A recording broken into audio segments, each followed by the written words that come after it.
In 1965, when I resigned from my teaching position and started my training with Wycliffe Bible translators, I realized that we were definitely pioneers, really pioneers. We were going into areas that were untouched. And part of our training in Wycliffe is to train us in a way that we would be able to handle the isolation, the remoteness, and the living conditions that we're going to be living in, because we're trained to live like the people. We don't go to impose our whole culture on these tribes or to even impose our language. We go to become one with them. That's what the Apostle Paul says. He says, you know, I have become all things to all men, that by all possible means, whatever it's going to take. So if it means eating their food or whatever it means, and I think I shared some of this last time I was here, if that's what it takes, then that's what we're going to do. I remember my partner and I, after we arrived in Papua New Guinea, 800 and some different languages, Wycliffe asked us to consider the Sepik-Iwam tribe, which is located 500 miles up the Sepik River. And we were told by the Australian government that they had patrolled these particular areas. There were a lot of restricted areas at that time, but the Sepik-Iwam tribe, which was one of the largest tribes on the river, had been patrolled. And as far as they knew, all the cannibalism and headhunting had been brought under control. I said, what? I mean, as far as they knew. I mean, don't they really know this for sure? But anyway, I remember getting into that canoe, and this is what we took with us. An axe, a machete, a shovel, mosquito net, mosquito repellent, very heavy malaria-infested area, medicine, canned goods, dried vegetables, box of matches, kerosene lantern, flashlight, batteries, and a mirror. Women have to have a mirror. And that was basically it. You know, a few clothes. Headed upriver. And I think I remember showing the little video clip of going into that village and how scared the people were of us because they had never seen white-skinned people. Nobody had ever been there. And so that's basically how we started. And, you know, Wycliffe prepared us so well. I remember the orientation they gave to us even after our 3 months of intensive jungle camp training, learning how to live in the jungle and how to read a compass and how to build your own thatcher of house and go through a book called Where There Is No Doctor, because we know we're going to have to be doing medical work. And after we got to New Guinea, some more training, orientation about the area. The temperature is 85 degrees to 120.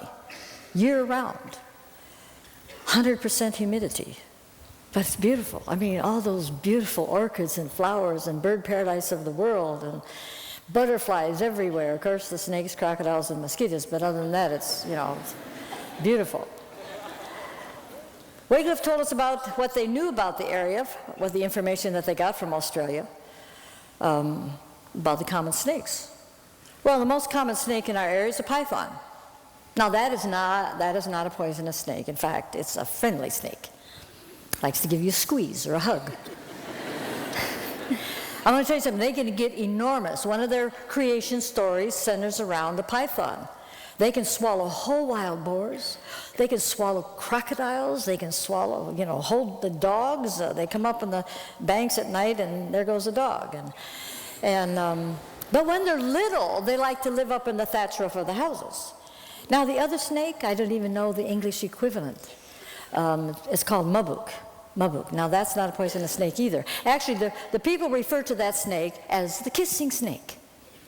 All that snake wants to do is get in bed with you, you know, under your mosquito net or into your sleeping bag. And while you're sleeping, all that snake wants to do is just crawl up and suck the saliva out of your mouth. That's why they call it the kissing snake. Now, can you imagine?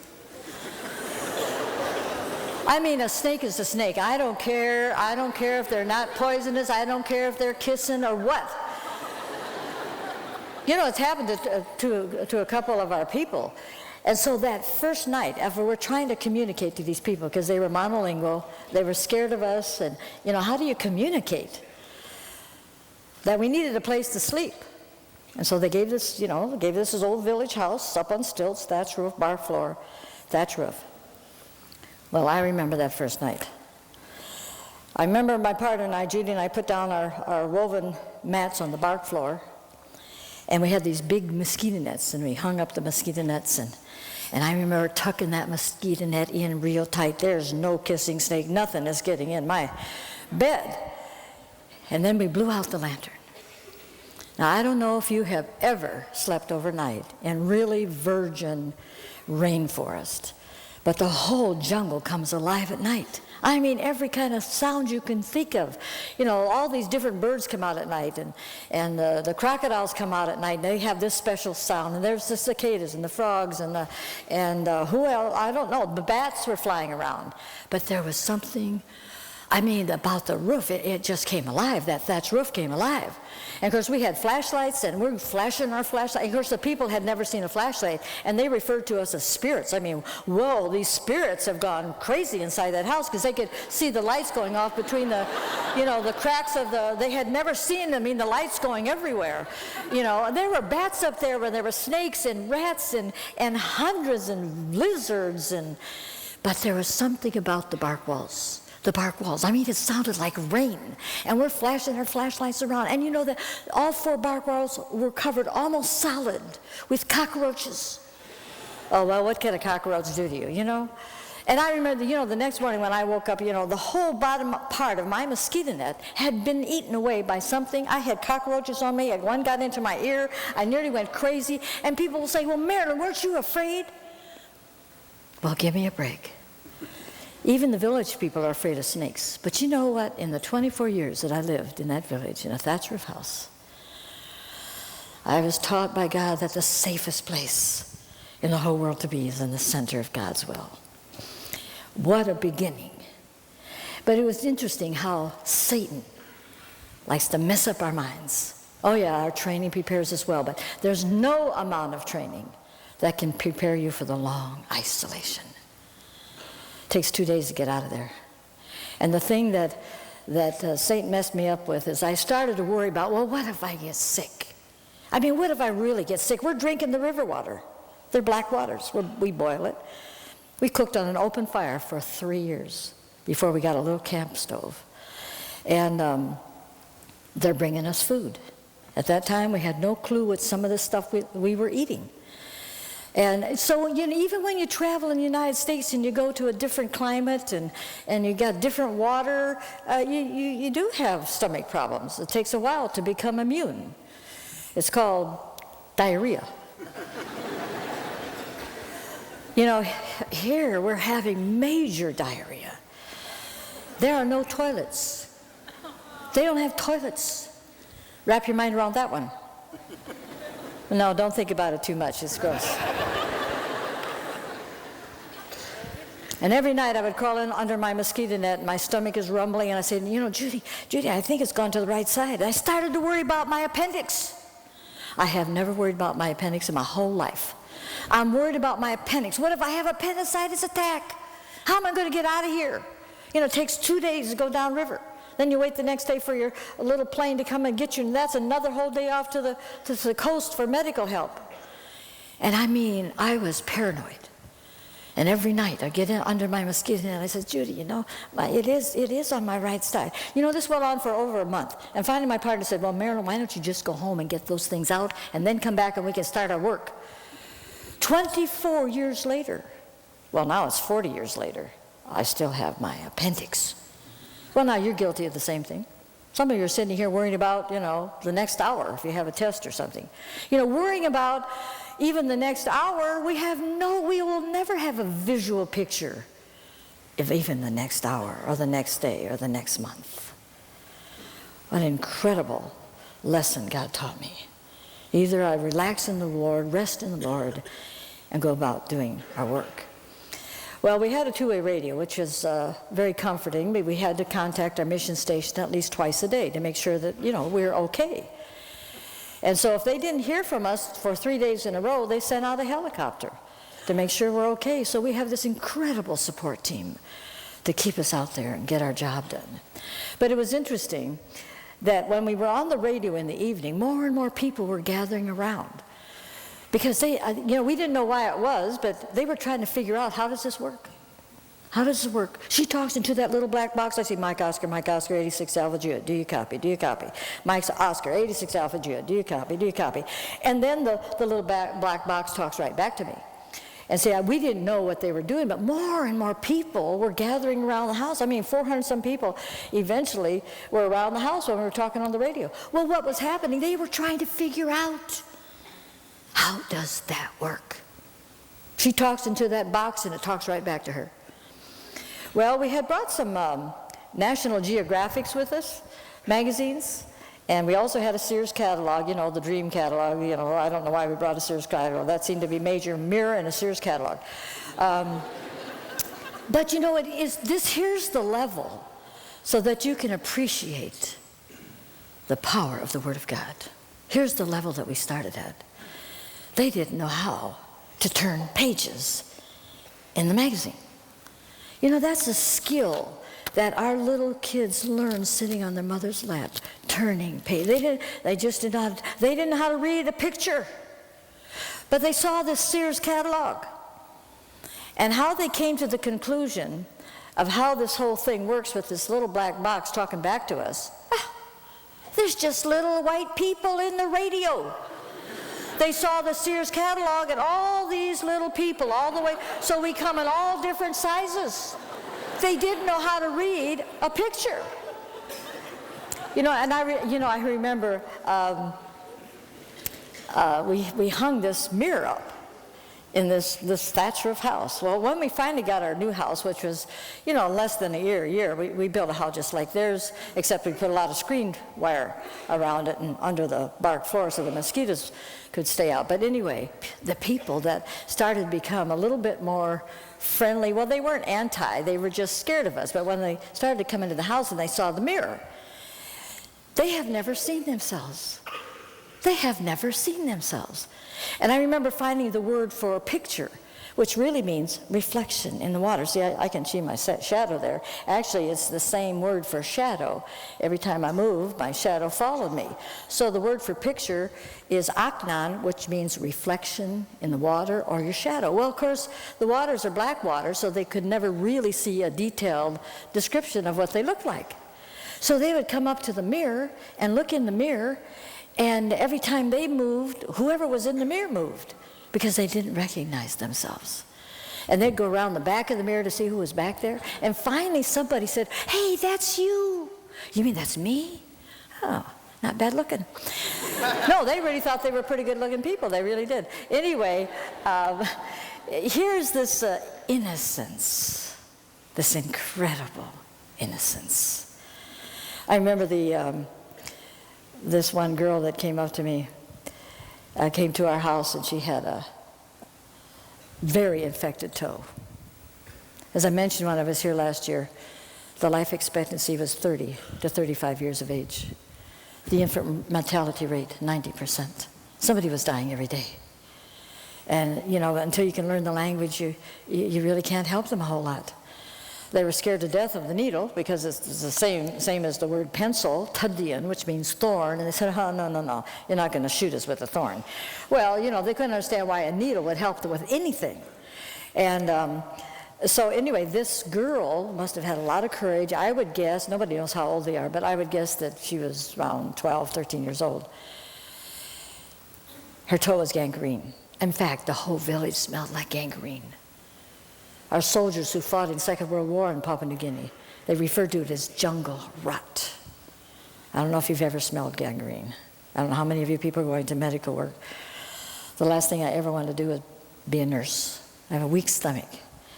But I knew we had to do this. And anyway, she came in and she had this toe, and I said, "Judy, God, I like the smell. It's gangrene."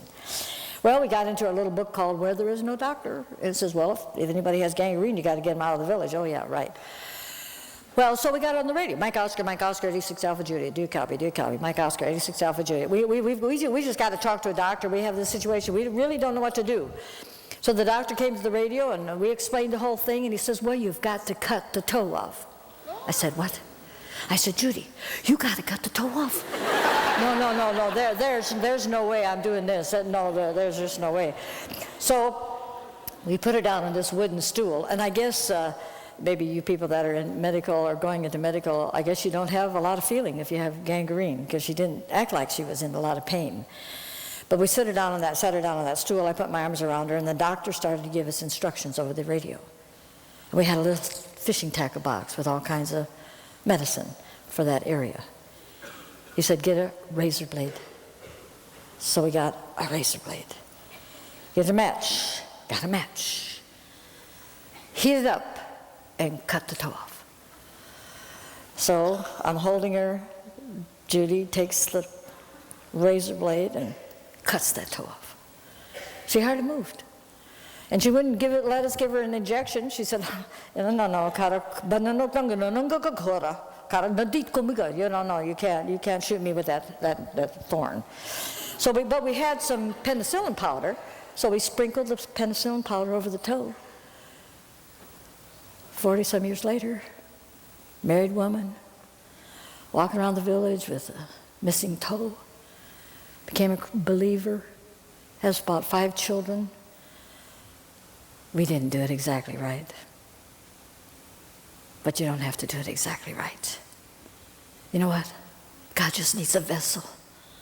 When I think of just that first month and that experience and how God just used that to open a door, He needs a vessel. You know, we don't perform miracles. God performs miracles through you and me. Doesn't that kind of blow your mind that God has chosen to use people like us? Simple, who's your farm girl? Well, one of the things that the Australian government asked us to do, asked all the missionaries to do back in 1967, they were going to start preparing the people for independence. Now here you got a country that has 860-some different languages, no national language, no way to bring these tribes together and stop the fighting. You had to have a national language. So they were going to introduce the trade language. And Australia has done a very good job of leading these people towards independence. So they asked all the missionaries to bring a radio out, because all the 4 major cities, towns along the coast of Papua New Guinea, they were going to have radio stations. Madang, capital of Papua New Guinea, or Port Moresby, and then Madang and Lae and Wewak. And so they were asking the missionaries to do their best to help them learn the trade language, Pidgin English. So we got this radio. Now this is the most incredible scene that you could ever imagine. You know, as I mentioned last year, people didn't wear clothes. So you got all these men with their vines and gourds, and some didn't bother with the gourds, and headdresses and bones to the nose and ears. And here's the radio. Pidgin English. So they started to teach them. You stop good. That means, how are you? And so they'd all say, you stop good. And they're all gathered around this radio, you know, sitting on the ground. What an incredible scene, and what a beginning. Oh my goodness. And they say, you stop good? And then the answer is, yeah, yes, me stop good. Yes, I'm fine. Me stop good. And then they were trying to teach them, you know, government terms like government. And they'd all say, government. Consul. And they'd all say, consul. Independence. You all say, independence. And so that's how it started. And for several years, we're teaching them the trade language. And so one day I had to go into our mission station, Ukarumpa, which is 350 miles away. And I had to take 2 people from the village with me that were helping me with the language. I had to have my a grammar paper checked with the translation department. First time I'd ever been in a plane. And our word for plane is just flying canoe, you know. So, you know, it's like a bird. And anyway, so we got to Ukarumpa, and see, the thing is, they were Stone Age people, and they noticed in our mission store that we had steel axes, steel shovels, machetes. They knew that we had those, but they didn't know that there were so many. And they would just give anything for a steel axe. But the other thing that they wanted was underpants. I said, what? Underpants. Well, I said, oh my gosh, Judy, they're going to start wearing clothes. You know, we don't focus on that. You know, who has a problem here? You know, they don't have a problem. So, they would see us wash our clothes and hang our clothes up, and I guess they could see you start with underpants. I don't know where this was coming from, but anyway, they wanted men's underpants, children underpants, women's underpants. We wiped the whole store of all the underpants that they had. Took them all to the village, Well, then it was getting ready now, close to being ready for the day that Australia was going to hand over the government to New Guinea. Independence. And so they told all the people on the radio, now start preparing a couple of weeks ahead of time, get all the food, because we're going to have a big sing-sing. We want every village to celebrate in your special way, get all painted up like they do to celebrate. And this was in September 17th, 1975. So they were gathering all the food. Well, the day that this was going to happen, I remember Judy and I got up and we saw all these people out in the canoes. Everybody had on underpants. I mean, this was the most incredible scene. I mean, there's over 400 and some people. And they're out in their canoes getting ready for the big celebration. They had their underpants on. Well, they had been listening for 7 years, this word independence, independence, underpants, underpants.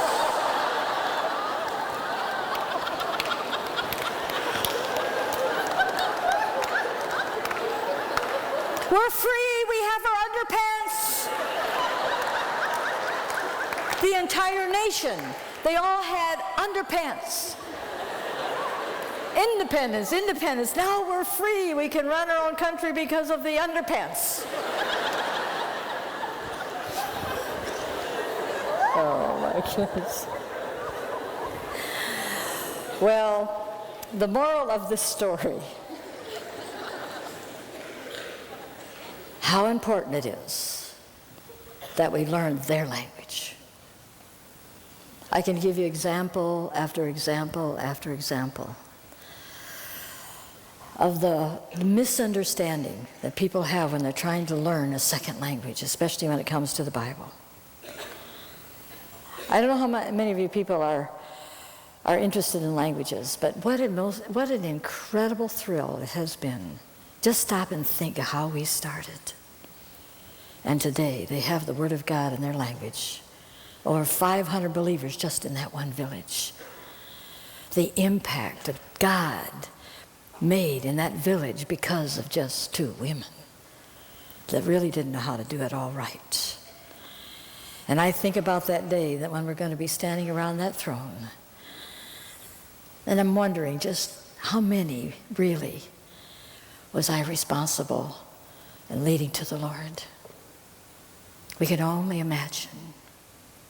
We're going to show this DVD now. We can only imagine around that throne and the people that you have witnessed to over the years, and they're going to be there. You'll recognize the CPQ people with their gourds and vines and bones through their nose, but they're going to be there. Well over 1,000, 7 villages now with that boat that we made to go up and down the river as witnesses. Every Sunday morning, there's 4 canoes that go out. 4 evangelistic groups, the people that we've trained and sent to Bible school. One canoe goes up this tributary. Another canoe goes down that tributary, up this river, down that river. You know, we named our 4 canoes Matthew, Mark, Luke, and John. And I think about those people and how they're impacting lives. That scene around the throne, we can only imagine.